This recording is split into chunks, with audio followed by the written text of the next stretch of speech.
Only injury news is obviously Seth Jones left with an upper body injury. Nothing further to report tonight. Maybe have more tomorrow, but that's it. Everybody else is fine. With that. I feel like this is a point lost and not getting the 2, or a strong point in coming back? I think it's a strong point in coming back. I mean, I look at the first period. We didn't play poorly. They executed on a couple of things, but we weren't getting saves. They got 3 goals on 5 shots. Unfortunately, it wasn't Naz's night. But I look at it as a well-earned point. I thought we should have had 2, but I thought we regrouped. In sport, when you're down a whole bunch early in the game, especially with for us this year, I think we haven't really been able to come back.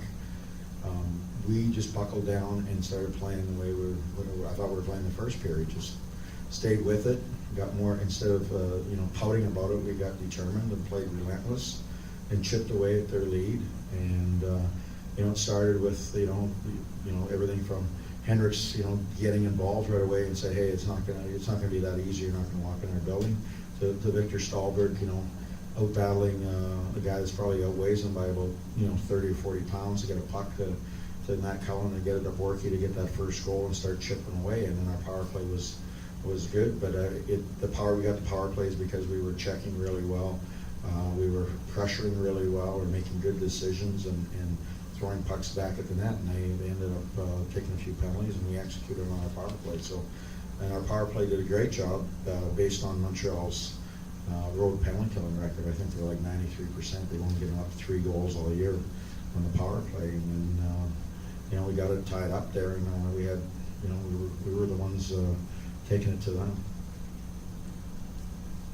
You had it with Weber a couple weeks ago. Jones takes a puck up high tonight. That real bad luck, I guess, to have that happen twice in such a short order. Well, it's yeah, it is. It's a little bit bad luck when you got two premier defensemen taking pucks in the eye. So that's just the importance of wearing eye protection. I think the PA has made it mandatory, and guys that don't have it now probably should consider it.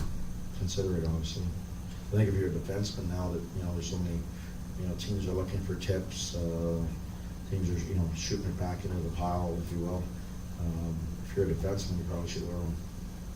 You handled Seth's absence okay, though? I mean, everybody. Yeah, I think everybody did it pretty well. I mean, I thought we controlled the play. We played fast. We played the right way. When we needed to carry the puck in, we carried it in. When we needed to dump it in, we dumped it in. We made good hockey decisions. And at the end of the day, I thought it would have been nice to get the 2 points, no question. So. You've often admired Hendricks and just sort of his kind of grinding mentality to fight, and then not just that, to run through the bench and yell at guys. I mean, do you think that was a real turning point for you? Well, it's part of it. It's part of keeping guys accountable.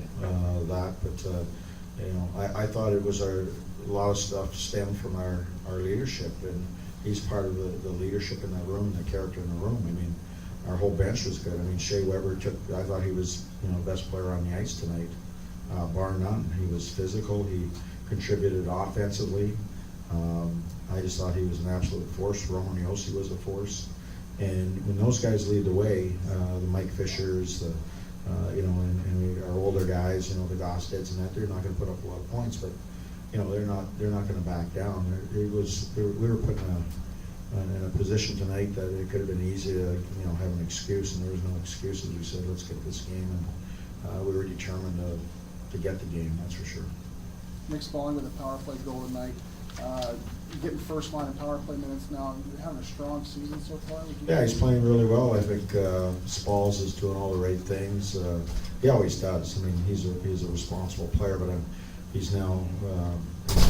We've had some guys that are probably you would consider more offensive players not producing. So Nick has gotten the opportunity to move up the lineup, and he's taken advantage of that. And that's you look at the power play.